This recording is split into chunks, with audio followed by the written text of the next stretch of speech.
chers amis, tout d'abord, je voudrais vous remercier d'avoir accepté de répondre à notre invitation en participant à cette rencontre qui porte, comme vous le savez, sur un seul point, l'élection du président de la CAF du 12 mars 2021. C'est de ceux qui nous sont les plus proches, afin de vous délivrer de candidature, de déclaration liminaire que nous avons préparée. Mesdames, Messieurs les journalistes de la presse nationale et internationale, Monsieur le secrétaire général du comité national sportif, olympique sportif sénégalais de Konos, chers collègues du comité exécutif, Monsieur le secrétaire général, Monsieur le coach national, Monsieur le DTM, Monsieur le manager général de l'équipe nationale, chers invités, chers amis. Tout d'abord, je voudrais vous remercier d'avoir accepté de répondre à notre invitation en participant à cette rencontre qui porte, comme vous le savez, sur un seul point, l'élection du président de la CAF du 12 mars 2021. Comme vous le savez déjà, la date limite pour le dépôt des candidatures pour les élections à la CAF était fixée le jeudi 12 novembre dernier. Je vous confirme ce jour que ma candidature pour poste de président de la CAF a été effectivement déposée le même jour au Caire et me permet de pouvoir annoncer, sous réserve du résultat du contrôle d'éligibilité exercé par les organes compétents, que je suis candidat pour diriger la CAF pour les 4 prochaines années, menant à l'horizon 2025. Cette décision est la conséquence d'une conjonction de différents facteurs. Tout d'abord, je dois dire qu'un grand nombre de présidents de la fédération m'ont sollicité avec beaucoup d'insistance durant les jours précédant la date limite pour que je porte ma candidature au plus haut poste de l'instance dirigeante du football continental. Je dois dire aussi que je n'ai pas été insensible à cette marque de considération et de confiance de mes pairs africains. Il est également bon de rappeler qu'avant cela, il est souvent arrivé que les acteurs du football africain me suggèrent d'envisager et de me préparer à une telle candidature. Le contexte actuel au sein de l'institution aidant, les sollicitations se sont multipliées et sont devenues plus pressantes au fur et à mesure que le terme du délai de dépôt des candidatures se rapprochait. Lors de notre dernière réunion du comité exécutif en date du 5 novembre 2020, ici même au siège de la fédération, les membres du comité exécutif de ma fédération m'ont fortement recommandé de postuler à la fonction suprême de président de la CAF si l'opportunité se présentait. J'exprime aujourd'hui toute ma gratitude aux membres du comité exécutif qui ont toujours exprimé le souhait de me voir un jour au sommet du football africain. C'est le même sentiment que j'éprouve pour les nombreuses fédérations sœurs du continent qui m'ont sollicité pour cette candidature.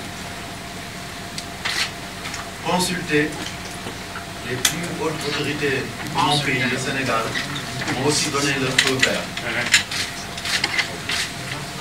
Je voudrais adresser à cette occasion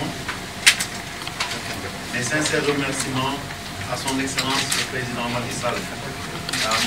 Makhtar Ba, ministre des Sports, pour le soutien hautement apprécié qui a permis de hisser le football sénégalais au rang des meilleurs en Afrique et qui sera certainement déterminant dans ce nouveau défi qui permettra de désigner celui qui va présider aux destinées de la CAF.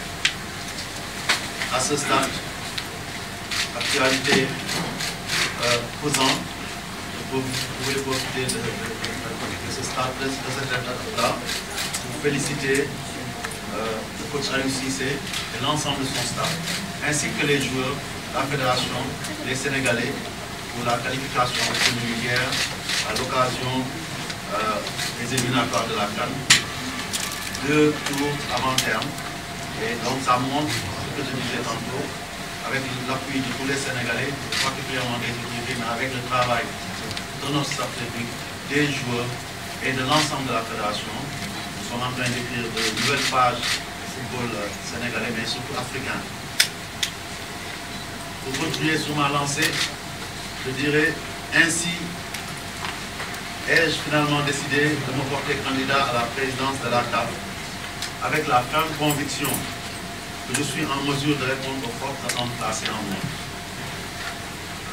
Au niveau personnel, il m'est apparu clairement que dans ces moments difficiles que la CAF a traversés ces dernières années, la responsabilité ne saurait être exclusivement imputée à ceux qui ont été investis de la mission de gouverner après avoir exprimé leur ambition légitime de le faire. Elle incombe aussi et surtout à tous ceux qui, comme moi, pour une raison ou une autre, n'ont pas pu apporter des changements avec une contribution qui aurait pu être plus décisive pour la victoire de l'Afrique de football sur elle-même et pour elle-même. C'est d'unité qu'il s'agit, d'unité au sein des instances de la CAF, d'unité au sein de la famille du football africain.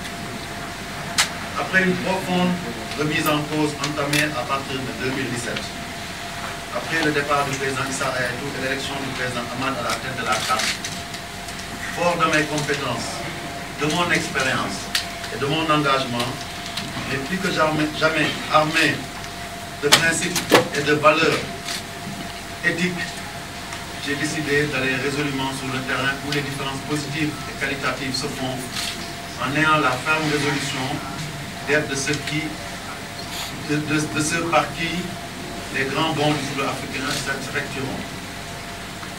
C'est ainsi que, depuis bientôt 3 ans, je siège au comité exécutif de la CAF. Aujourd'hui, j'ai décidé d'aller plus loin. J'ai simplement décidé d'endosser le manteau du leadership indispensable pour toute équipe qui se veut performante dans la durée. Sans passion, rien de grand ne peut se faire. Et je peux dire que ma vie a été fortement rythmée par le football. Du petit terrain de la place centrale de mon île natale de Gorée, où je jonglais avec le ballon pieds nus, jusqu'à la présidence de la Fédération du football en 2009, sans oublier la présidence du club de Navetal de mon île, ASC Sibacastel, de l'US Gorée et de l'UFOA. J'ai passionnément servi le football en donnant toujours le meilleur de moi-même. Aujourd'hui, je suis prêt à répondre à l'appel de l'Afrique et de son football, pour un tout autre challenge exaltant et de dimension continentale.